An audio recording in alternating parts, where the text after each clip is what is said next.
I would like now to go to I think it's 8 or 9 slides. It's just a few. When I woke up yesterday morning, I heard the Lord tell me, speak to them about self-love. Ngizocela ukuthi siye kuma slides ambalwa uNkulunkulu ufuna ukuthi akhulume nathi ngokuzithanda.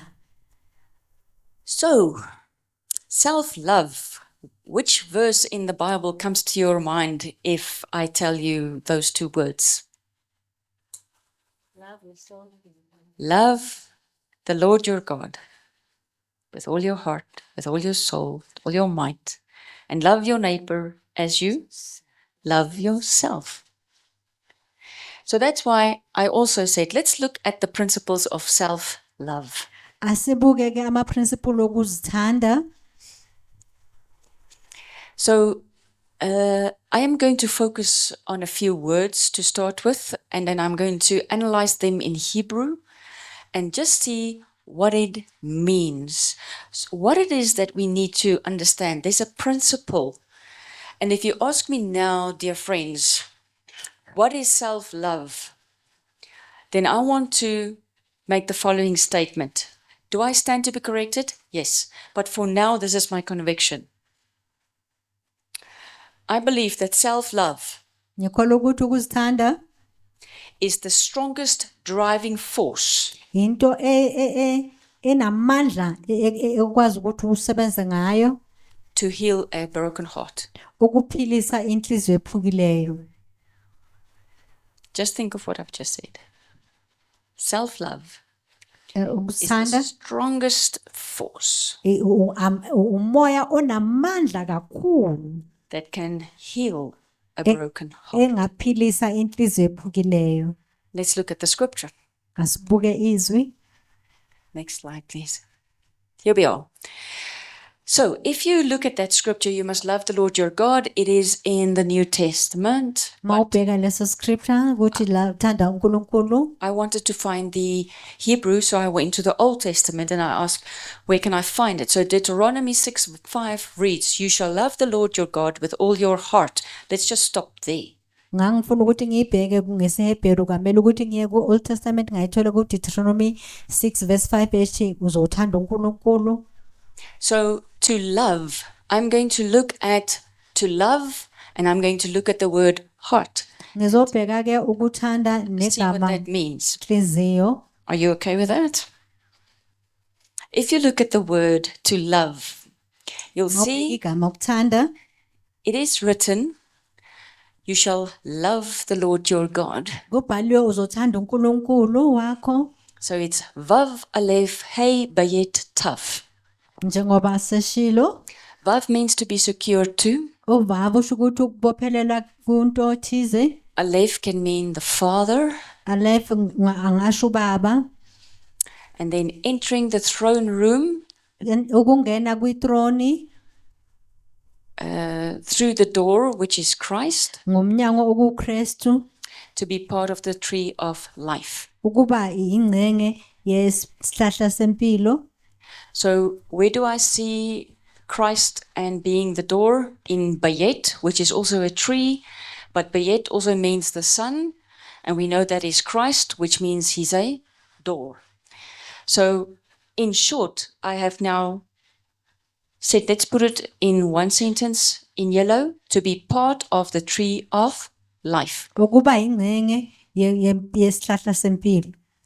Receiving the mark of the covenant in the hand of the leader in top authority. Ukuthola imark ye-covenant esandleni somholi ongaphezulu. So to love means to make covenant, Ukuthanda ukwenza isivumelano or when God takes your hand. okanye uNkulunkulu makathatha isandla sakho. So we see that when a husband and a wife is holding hands, Siyabona umyeni nonkosikazi mababambane ngezandla it will mean they are in covenant. kusho ukuthi basesivumelaneni.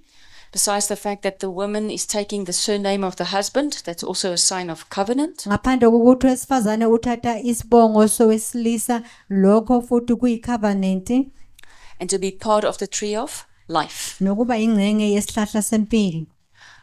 Okay, so that is to love. Ukuthanda. The heart is referring to, and if I have to write it out, it is lamet, bayet, sofit kaf. So if I translate that, and I'm going to put in front of it, I am, because God says, you have a heart, use it to love me. Uzochaza ke inhliziyo njengoba asho. So if I say I am, it Mangithi- is lamet, which is a word. Mangithi ngingu isho ukuthi So I am a word spoken by. ngiyizwi elikhulunywe. So if you have bayet, dear friends, it is like a house on top of a house. Mawune bayet kusho ukuthi yindlu ngaphezulu kwendlu, So it's like a tower. kufana netower. So a tower in scripture is said is the name of the Lord. Itower ezwini likaNkulunkulu igama likaNkulunkulu. Okay, so his name is describing his essence, who he is. how he Igama is. lakhe lisho ukuthi ungubani. So it says, I am a word spoken, Ithi ngiyizwi elikhulunyiwe carrying the essence eliphethe of God, ubuNkulunkulu coming from the ancient well buya esizibeni sakudala and flowing forth. liyandlula njalo ngamanzi liqhubeka njalo. So if God says, I am heart, uNkulunkulu makathi ngiyinhliziyo he's actually saying, you are part of my heart. usho ukuthi uyingcenye yenhliziyo yami, I had to let you go. kumele ngikukhulule. So again, pre-Adamic and the war and what happened there is that God's heart was broken. Before Adam abakhona lokho kwenzeka ezulwini, inhliziyo kaNkulunkulu kusho ukuthi inhliziyo yakhe yaphulwa. If a branch is broken from a tree, Uma igatsha lisusa esihlahleni, the branch is everything the tree was. igatsha liyo yonke into isihlahla beyiso. So if the war in heaven means that what was God-like Uma kukuthi lokhu bekufana noNkulunkulu was taken away, kwasuswa, then it means God lost a part of who he is, kusho ukuthi uNkulunkulu ulahlekelwe kuyingcenye yakhe that is like him. efana naye. He lost his sons. Ulahlekele amadodana wakhe. So if God is asking me, please can you use your heart to love me? Uma uNkulunkulu athi ungasebenzisa yini inhliziyo yakho ukungithanda, He says, can you flow with your waters into my waters? uthi ukuthi ungakwazi ukuthi amanzi aphume kuwe angene emanzini ami, Can you allow my waters to flow in you? ungathanda amanzi ami angenelele emanzini akho andlule. Just like the ancient well or root system of a tree will pull up water, bring it through the stem, and then push it into the branches. God is saying, can you align your heart again with me so that I can push my waters into you? Ungavumela yini like isiziba sakudala okanye ama roots wesihlahla njoba akhuphula amanzi ukuthi anikeze isihlahla impilo ukuze nami ngikwazi ukuthi ngindlule ngingisebenze ngawe. Okay. So you're going to see it's going to repeat itself. If we now go, you shall love the Lord your God with all your heart. It is saying, can you align yourself in the tree of life to receive water? Ungathanda uNkulunkulu ngenhliziyo yakho yonke na? That's beautiful. Isho ukuthi ungamukela amanzi abuya kuNkulunkulu. Do you know how much joy goes with that? Uyazi ukuthi kunonjabulo engakanani ehambelana nalokho na? I don't know how many of you have had the experience of standing in a waterfall Angazi ukuthi bayingakhi abakhe bama phansi kwe-waterfall. and that water flows over you. Lawo manzi akushaya andlule, There's so much joy. kumnandi kakhulu. Let's look at the rest. And with all your soul and with all your might. Ngomphefumulo wakho wonke nangamandla wakho wonke. So let's look at what does soul mean. Soul is then nun patient sofit kaf. isol isho nun patient kaf sofit. Every time you see kaf, you must see the throne and the waterfall, or you must see the root system of a tree. Njalo mawubona ikhafu melo ubone i Waterfall. i-waterfall amenza yehla okanye isihlahla ama-roots amanzi akhuphuka ngaso. So again, I'm going to say I am, because I am soul. Ngizophinde ngithi ngoba ngumphefumulo. So Nunpei is I am, a word spoken from the mouth. Ununpom yizwi elikhulume kusuphuma emlonyeni. So Shin is the fire, Ishin ungumlilo, which is the Aleph Taf, kusho ukuthi Aleph Taf, which means it is your scroll, kusho ukuthi scroll sakho, and you are the one that is carrying the image ukuthi uwe ophathe umfanekiso to be like the Father. ukufana nobaba. So I am opening the mouth, revealing the image of self, who I am. Ngivula umlomo ukukhuluma amazwi ukuveza umfanekiso. My Shin, my fire, Umlilo wami, my shin, is my emotions, my desire, my passion. ama emotions ami nokufisa kwami nento engizithanda ngendlela eyisimanga. And if I have to summarize that again, it means coming from my inner well. Ukukwenza kube kuncanyana kube fishane ukuthi ukuphuma esizibeni sami esingaphakathi. So when I say my soul, Mangithi umphefumulo wami, I am telling you who I am in my deep part. ngikutshela ukuphakathi kwami okungaphakathi phakathi okujulile. It's not something you can see with your eyes, Akusinto ongayibona ngamehlo. but you know where you can see who I am. Uyazi ukuthi ungakubona kuphi lo ukuthi So I ngubani. cannot see, it's here. Kahle kahle asukubona ukuzwa. It's by what is coming out of my mouth. Yilento ezophuma phakathi komlomo wami. Isn't that true? So what comes out of your mouth tells me what's on the inside. Okuphuma emlonyeni wakho yiko kungitshela ukuthi kahle kahle wena umhloboni yomuntu. So if you're bitter and you're swearing and you're negative and Awukwatile uthukana uyo yonke lento ebhedayo. waters on the inside there are Manzi in turmoil. angaphakathi. Inkinga kuyaliwa. So let's look at might. Asibuke ke amandla. It's the word mem aleph dalet sufit kaf.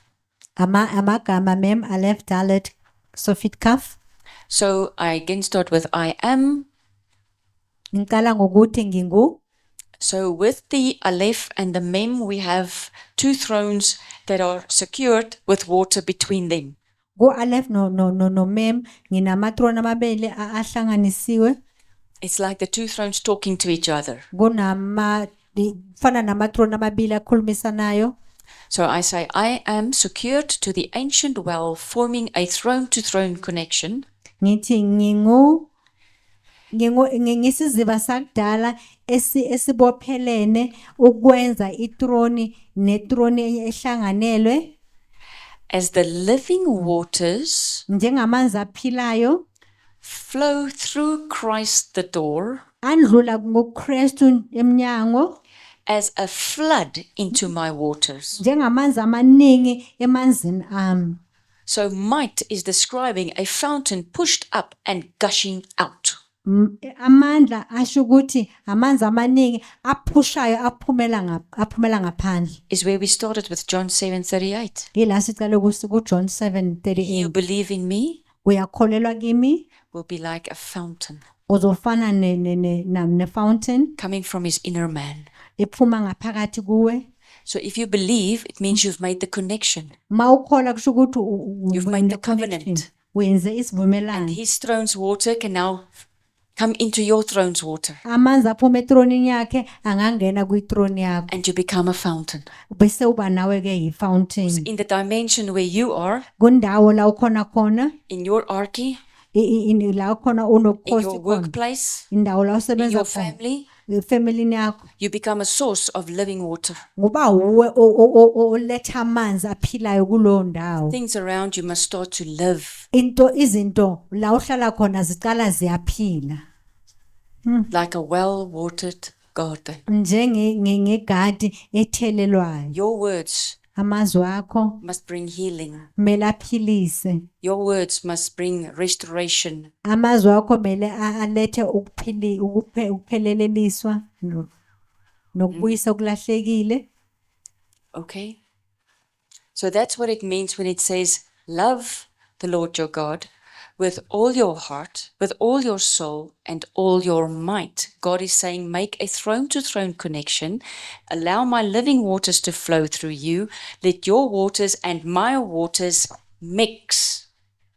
Yilokho kusho ukuthi vumela ke amanzi aphuma kuyithrone yami angidlule kuyithrone yakho ukuze la ukhona khona azondlulela khona amixe uzokwazi ukuthi ukhulume izwi lami intando yami. The people must not know when it is your waters and when it is mine. Abantu akumelanga bazi ukuthi manje ukukhuluma amanzi kaNkulunkulu okanye awakho. Because your waters represent your spirit. Ngoba amanzi wakho amele umoya wakho. My waters, says the Lord, is my spirit. Amanzi kaNkulunkulu uthi That I umoya give wami you.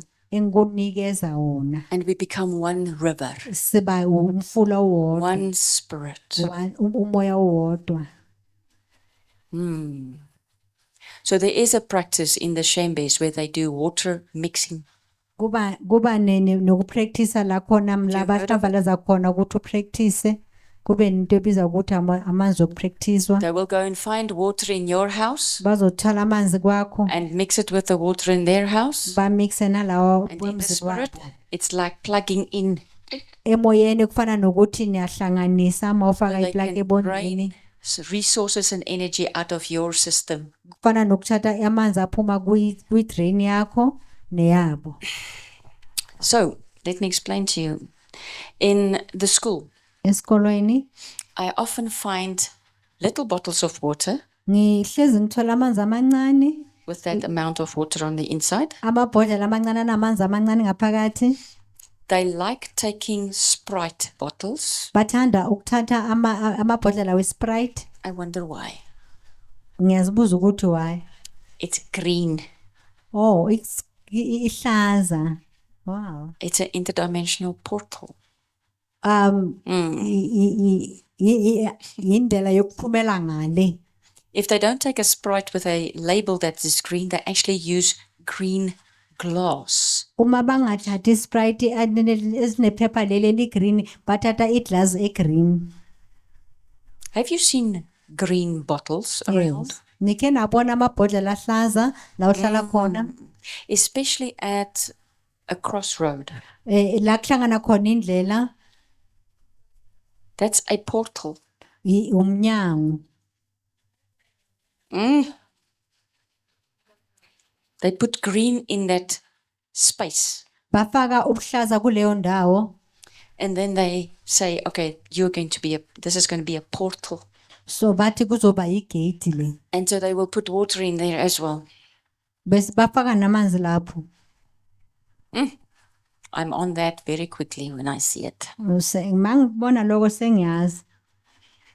I even have a tree at the front gate of the school. Nginesihlahla lapha esikolweni ngaphambili. It's an acacia tree. Ibizwa ngokuthi acacia tree. They take the water, they put it in there. Bathatha amanzi bafake ngaphakathi. Sometimes it's clear water, sometimes they mix it with blood. Ngesinye isikhathi amanzi acwengile, ngesinye isikhathi bahlanganisa negazi. Because blood also goes on the doorway as a portal. Ngoba amanzi The door frame. ahamba lapha kwi-door frame. And then, I don't know how they get it up there. I think it's with astral. Angazi ukuthi bayisa kanjani lapha phambili. Ngicabanga ukuthi basebenza le moya yabo. Because the highest ladder in the school cannot reach there. Ngoba istepisi eside salapha esikolweni asikwazi ukufika laphaya. And it's put nicely into it's wedged into the tree. So even if the tree moves with a storm, it's not easily going to fall out. Yabona ngathi futhi bayayigubhela ukuthi ihlale laphana noma umoya ungafika umandla kangakanani ayisuki. So they want to take the waters of the school, omunye uthatha amanzi wasesikolweni, the trees in the root system of the school ground, isihlahla singaphakathi esikolweni and they're creating portals, gates, bavula iminyango, to take the glory of the school bathathe inkazimulo yesikolo and everybody that's in the school, nawo wonke umuntu osesikolweni. and they want to, it's like taking electrical wires with leads and you just plug it in and then another one plug it in and you take that energy somewhere else. Kufana nokuthatha intambo lezomhlakasi ezineyivalo kube ngathi uthatha manje lamandla uwandlulise. They don't take it to another house, they take it into another dimension. Abayisi endlini ethize bayisa kwenye indawo. So in that dimension, you will then have a place where that is collected. Kuleyo ndawo uthola kukuningi okuhlanganisiwe. If you can see in the spirit, you will see it is huge, round, what we call reservoirs. Mawubheka ngesolomoya uyinto lezi eziround ezinkulu ezibizwa like la kubeka khona amanzi. So they will collect the energy and put it in the reservoir. Bazothatha lawo mandla wabantu walapha esikolweni okanye kule ndawo bafake kulezo nto ezinkulu ngathi lezi zamanzi. So you will find a reservoir above a school, above a church, above a shopping center. Yo, uzayithola ke lento engathi iphethe amanzi ngaphezulu kwesikolo ongaphezulu kwe Shopping center, center or above a Okanye isonto. municipal building. okanye lapha indawo yakamasipala, Yeah. So places of governance, indaweni places where they government, trade, lakho la kuthengiswa khona, places where you will find worship, la khona kuthandazelwa khona, or places where you will find the youth. la khona okanye mhlambe la uzothola khona abasha. What does the youth have that we have less of? Yini le intsha inayo thina singenayo? Number one, they have time and they have energy. Banamandla, banesikhathi, bayakhushula, And they take it. bayithatha. All right. That is not what I was. Yes, it's stealing of essence, of time, of energy. But they use it when they mix the water. They like doing that. Sometimes they'll, but the green bottles you must look out for. Ibhodlela leli elihlaza abahloli bawashaya la itradini lasihamba khona. The one intersection before our school, there was a green bottles and green bottles and green bottles. Every time I collect them, I collect them, I collect them. Now they put them down. They're this big. It's small bottles. They try and hide them. Yes. La ngiqani kwasesikoleni la hamba khona indlela la sihlangana khona bebajwayele ukuthi babeka wathatha manje sebenza bemancane. So you must look between the grass where the grass has grown. Kumele ubheke la eceni etshani la utshani obuvela khona. Clean it out, please, but do it as God has given you instructions. Ne? Ususeke lokho kodwa ke mela uNkulunkulu kube uyokutshela ukuthi ukwenze. Okay, next slide after this one, please. So that's just a nice picture showing how the water is coming from the hand as a fountain. So I want to go to the last part of the verse where it says, love yourself. So then in Leviticus 19:18, you Leviticus. hear, but you shall love your neighbor as yourself. Leviticus 19:18 lithi uzothanda umakhelwane wakho njengoba uzithanda. So when you look at yourself, the word yourself means lamed kaf. Mawubheka uwe igama love yourself igama lisho ukuthi lamed kaf. So it actually means lamed is a word sent out. Lamed igama elikhuliliwe. So the symbol for lamed is a shepherd's staff. Izwe eli ngonywana ile nduku le ya kamelusi, which is also a symbol of a teacher. esho futhi ukuthi imele ofundisayo. So you send out a word Ukhulula izwi, to teach, ukufundisa, to show the path, ukubonisa indlela, to protect. ukukhusela, That's like a shepherd or a teacher. njengomelusi okanye uthisha. But you are a word sent out. Kodwa uyizwi elikhululiwe. So if you were sent out, it means you were part of, Kusho ukuthi mawukhululiwe kusho ukuthi uyingcenge ya. and in this case, you were part of God's throne. Kusho ukuthi uyingcenge yethrone kaNkulunkulu. but you were sent out from his throne, or you have left the throne, okanye wakhululwa kwithrone yakhe okanye usukile uhambile, and then you have kaf, unot calf, which means the throne's waters. kusho ukuthi amanzi wethrone. So the saying of bread on the waters Ukuthi isinkwa namanzi. Yes. Have you heard that? No, it's just a way of saying that release what other need. Because when you need, you will also receive. Yes. Yeah, it's going to go where somebody needs it. Because then when you need something again, it might come to you. But it is also talking about being released, or you left the throne of the Father. Ikhuluma ngokuthi ukhululiwe okanye usukile But ethrone in due kababa. time you will come back. Ngesikhathi esifanelekile uzobuyela kuye. It will come back. Izobuya. All right. So you are a word sent out on the waters. Uyizwi elikhululele emanzini. God has released you with a destiny, a purpose. There is for you a reason. uNkulunkulu ukukhulile ngoba nesizathu ukuthi kungani akukhululile. So the reason why the 7 years or the time of 7 was given to all of us. Kungani isikhathi esenamba yesikhombisa sanikezwa wonke umuntu? That might be different. We don't have all the same reasons why we are here. Siyahluka asifana sinawo izathu ezifana ukuthi kungani sikhona la.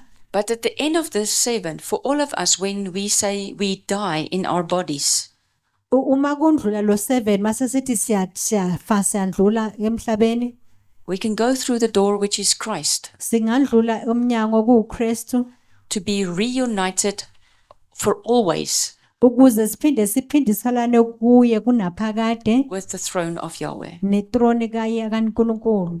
So it is something for your spirit now Into yomoya wakho manje to return to the throne, ukubuyela kwithrone, but it's also for something that your body will experience when it's reunited with the throne of Yahweh. into futhi umzimba wakho izophinda iwuzwe mayibuyiselwa kuNkulunkulu. Okay, so the whole thing around the body is an interesting topic, Lena ke into topic emnandi kakhulu as the body is just as important. ngoba umzimba nawo ubalekile. The same body that Christ was born with Umzimba lo Kristu wazalwa ngawo and crucified, and washawa also rose from the dead, wavuka ebafini. and he now presents in heaven. Now uyo ufana nathi lapha ezulwini. So many of our people, when they talk to them and they say they see Christ, Abantu abaningi babathi babona uKristu they will say it's the shining man with the hurting hands. baye bathi indoda ekhazimulayo nezandla yamamaka. So what the body goes through, Lokhu umzimba indlula kuwo it kind of remembers. uyakhumbula. It is with the body, Unomzimba but when it takes it with it, mawuyithatha nayo it is a testimony. kuba testimony. All right? The body will be a testimony. Umzimba lo uzaba ubufakazi. Okay. I'm not going to go into that into depth for today. What I'm Angizongena saying lapha is namhlanje. we must honor the body. Ngithanda ukuthi sihloniphe umzimba, Okay, let's look after our bodies. masinakekele umzimba wethu. They have endured a lot as a body. Izindlule ubunzimeni njengomzimba. All right. So, dear friends, I am looking at the scripture, and if I can just go to the last slide, please. I want to ask the question, why is it so important to love? Kungani kubalekile ukuthanda? It is because Yahweh loves himself. Ngokuthi uNkulunkulu uyazithanda. It is because he loves himself Ukuthi uyazithanda yena. that Christ was sent to reconcile us so that we can come back. Ukuthi uKristu wakhululwa ukuze sizophinde sithandwe. If you are part of his heart, mawuyingcenye inhliziyo yakhe, his heart was broken. inhliziyo yakhe yaphuka. We call it the rebellion in heaven. Sikholwa ukuthi ukungamameli ezulwini. He lost a part of his heart. Waluza ingcenye inhliziyo yakhe. That is you and me. Lokho kukodwa nje. But he loves himself. Kodwa uyazithanda. So that part which is part of him Leyo ngcenye okuyingcenye yakhe, that he lost, le elahlekile, he wants it back. uyifuna ibuyele kuye. Self-love Ukuzithanda is the strongest force umoya onamandla to heal a heart. ukupholisa inhliziyo. You are part of God's heart. Wawuyingcenye yanhliziyo kaNkulunkulu. I'm repeating myself. His heart was broken. Inhliziyo yakhe yaphuka. He wants us to be reunited to his throne. Ufuna His ukuthi heart. siphundele kuye enhlizweni yakhe. And that's why he loves himself. Yingakho azithanda. It's a driving force to send Christ, Umoya owahambisa uKristu to make the door, ukwenza umnyango, to put his blood in the door. ukufaka igazi lakhe emnyango. Through that gate, you will be reunited. Ukusuka kuleyo gate uzophinda uphindiselwe kuye. And the love he has for you, it's because he loves himself. You are part of who he is. Uthando akanalo for wena ukuthi uyazithanda, ufuna ukuthi uphindele kuye. Did you catch on to that? So if you don't love yourself, Ngamanye you amagama are working ungazithandi, against the redemption plan. usebenza awuvumelani nokuhlengwa kwethu. Do you know what causes you to not love yourself? Uyazi ukuthi yini enza ukuthi ungazithandi? The biggest factor. Eyokuqala nje Are there others? engaphezulu, Yes. But the biggest factor engaphezulu kuzo zonke is shame. ukuhlambalazo. You don't like yourself Awuzithandi because something happened. ngoba kukhona kwenzeka. You said something, you did something, you went somewhere, Uye wayendaweni ethile wenza okuthile, and you are ashamed of it. ngakho ke unamahloni ngalokho. Now you can't forgive yourself. Manje awukwazi ukuzixolela. But God says, I love you. uNkulunkulu ngiyakuthanda. Let's just quickly look at this word. Masibuke leli gama. I've got a program that I can type Hebrew in it and it then translates it to English. Une program makabhala lapha ngesiHebrew bese ichaza nge-English. Let's just look at what we did today. We looked at Yod, Sibuke namhlanje uyodi, my hand. isandla sami. In my arm, I have Kaf. It's the seat of my throne. And then from the throne, So seat we're throne. flows water. Esihlalweni sethrone kundlula amanzi. So here's my throne. Nayi throne lami. My seat is my inner being, releasing my essence. Isihlalo sami sikhipha ubumina. Then God is on the other side. uNkulunkulu kwenye iside. Yod, Kaf, Mem. Yod Kaf Mem. If it goes through Kof, which is a type of Christ, Mazindlula kuyikhofu okusho ukuthi kumele uKristu. Kof should actually be drawn, written in green. Ukhofu kumele adrowe okanye abhalwe ngobuhlaza. Because of Christ, we can be reconciled. Ngelibanga lakaKristu Jesu singabuyiselana. So what does this word mean in Hebrew? Yod Kaf Mem Kof Mem Kaf Yod. Lisho ukuthini leli gama sekalifundile?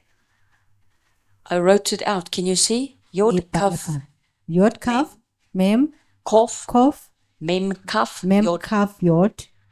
It says, I will be happy. Ngizojabula. Lichaza lokho.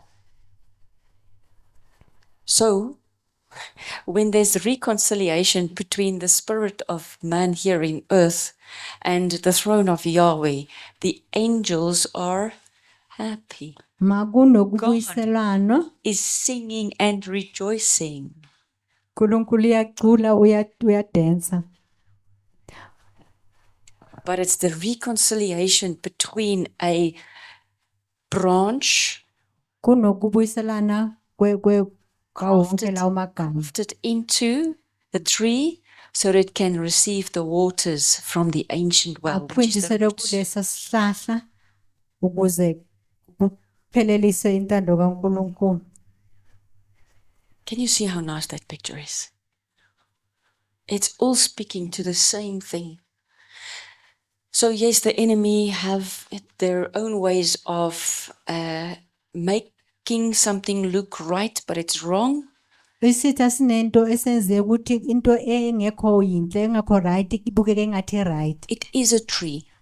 Isihlahla There is knowledge ulwazi of what is good okukuhle and evil. nokubi.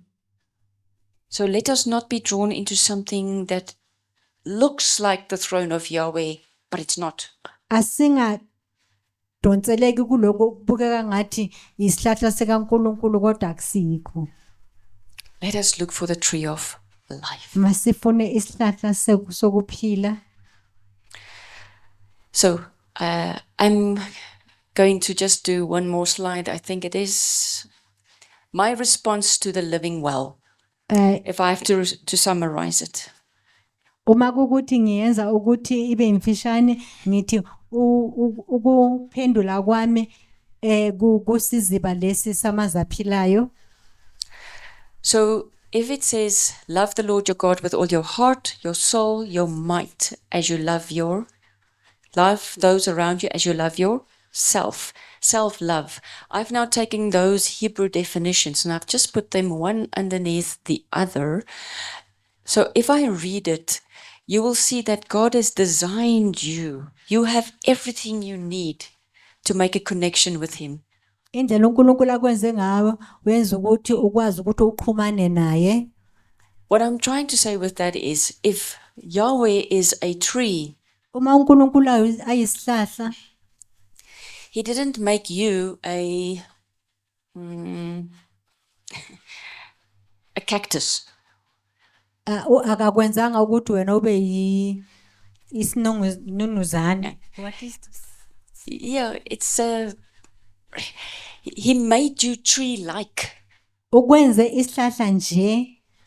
All right? It's Nice. not, He has made you like Him Ukwenze njengaye. so that He can craft you in. Ukuze akazokwazi ukuthi akuphindisela kuye. All right. So if we read it, I have a substance to give. I am a word spoken from a tower, from the essence of God. When I open my own mouth, I should be sounding like Him Himself. I come from the ancient well and I am flowing forth. I have a substance to give. That's my heart. My soul I am a spoken word. I come from the mouth, revealing the image of self. I have got emotions, a desire, a passion. I have something that is coming from my inner well.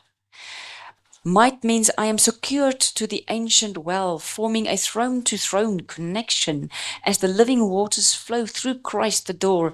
As a flood into my waters, I become a fountain, pushing up and gushing out. And when I am that, I am bread, I am a word sent out into those waters, releasing a word from my well, designed to give. So God is also the one that can give. So if love is uNkulunkulu described, umunye ongakunikeza, uma uthando it is to give. ukunikela. And that's why it says, John 3 verses 16, so much Ngakho kuJohn 3:16 lithi kangako God loved the world uNkulunkulu walithanda kangaka izwe that He could give. wayinikela.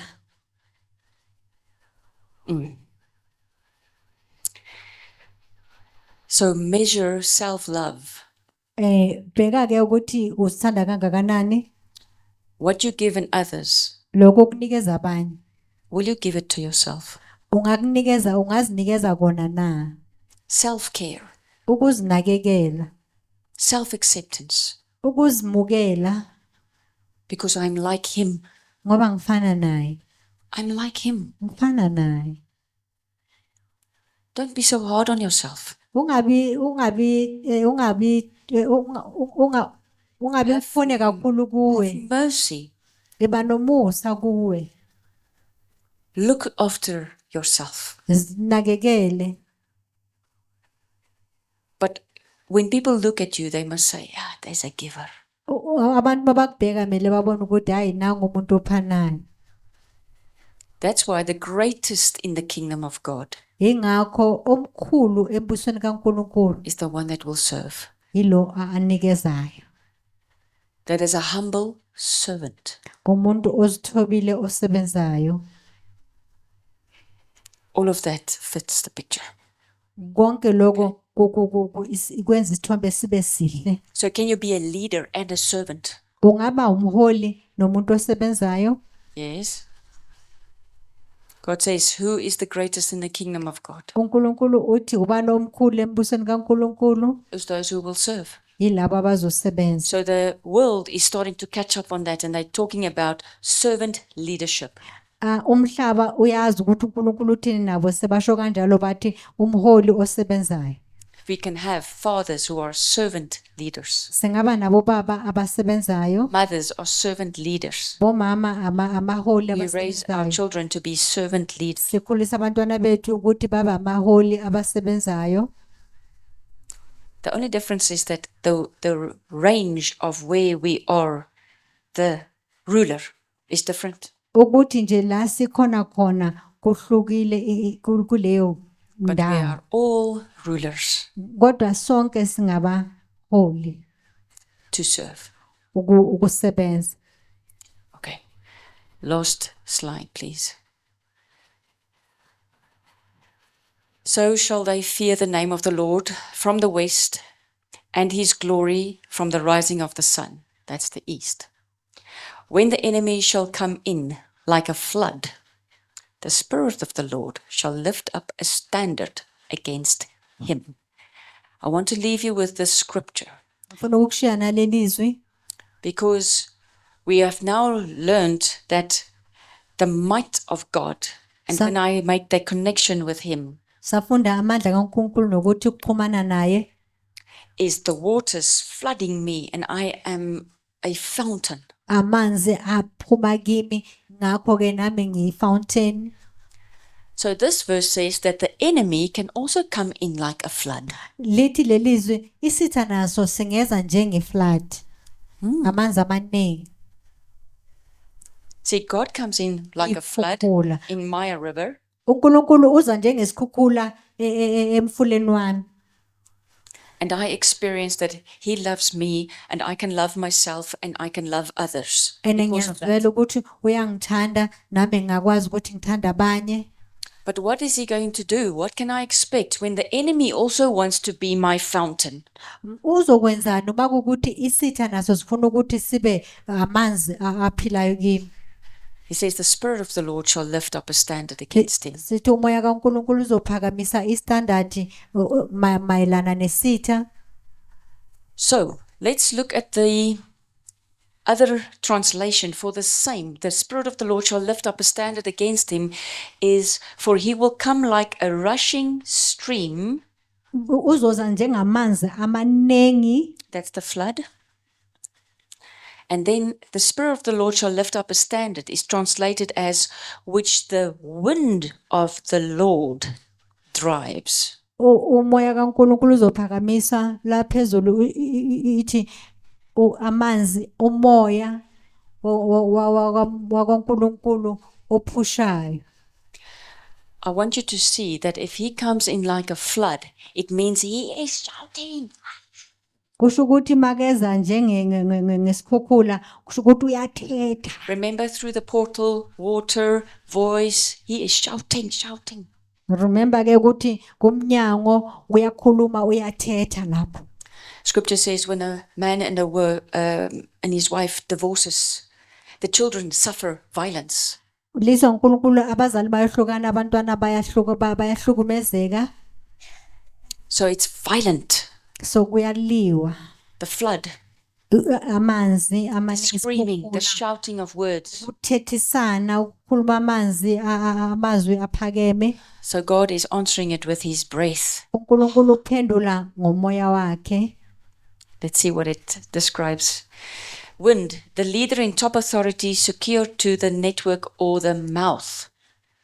So that means we have a leader Sinomholi that is releasing through his mouth. That's a wind. okukhulula emlonyeni wakhe umoya. So the Hebrew for a wind is a word spoken. Uleader ngesiHebheru yizwi elikhulunyiwe. All right. Then the Lord, uNkulunkulu here, the Lord, we translate that. The hand opens the door. isandla esivula umnyango.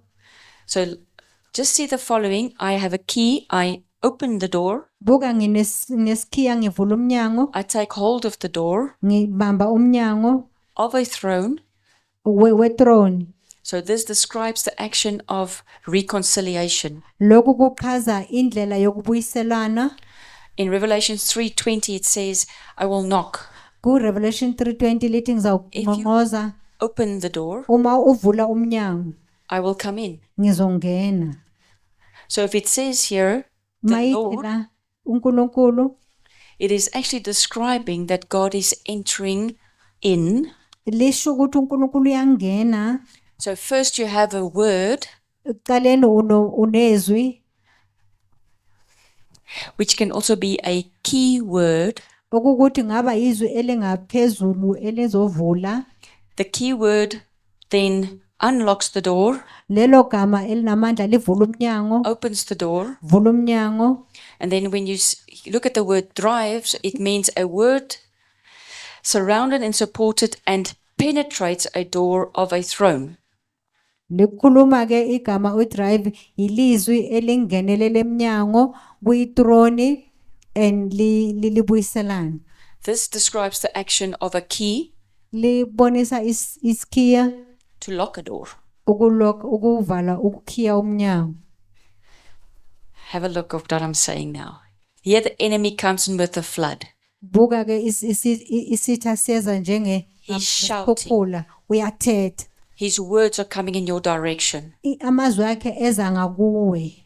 Covenants, Ama covenants right? Because that's a word, ngoba yizwi connecting with a word. liconnecta nezwi. So if there's a lot of them shouting, it's like a council. Uma kukuthi ezamaningi afana nama council, Those words lawo mazwi can put you in a prison. angakufaka ejele. Hold on. Can words put me in a prison? Amazwi angakufaka yini ejele? Yes. So here comes the flood. I hear all those words. Nasi isikhukhula ngizwa wonke lamazwi. So Christ says he is coming with his wind, and his wind is a voice. He unlocks a door. uKristu uthi uza ngomoya and umoya lo He opens ngamazwi the door.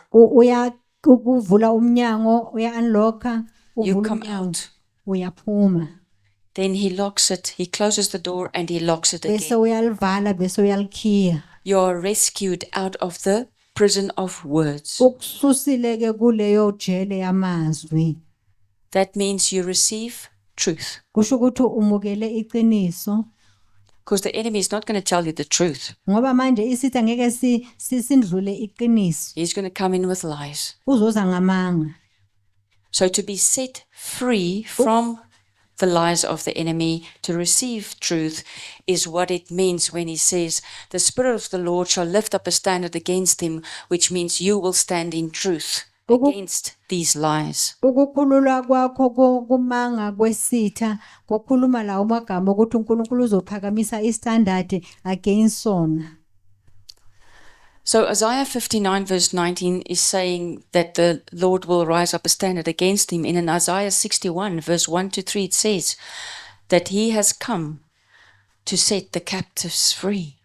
Amen. Yes? Hello. That means he will open the door, release the captives, Uzovula umnyango akhiphe bonke ababoshiwe and you will not go back. angeke ubuyele emuva. And it's all got to do with a water, a voice, a frequency, a sound coming in my direction. Konke kuphuma kukhuluma ngendaba yamanzi ukukhuluma konke nje kubhekane nawe So we've been set free. sikhululiwe. God's truth is flooding my throne. Iqiniso kaNkulunkulu ligcwele etronini yami. The more the truth, I increase in wisdom. Uma ngithola iqiniso eliningi ngiyahlakanipha kakhulu. I can grow and I become strong.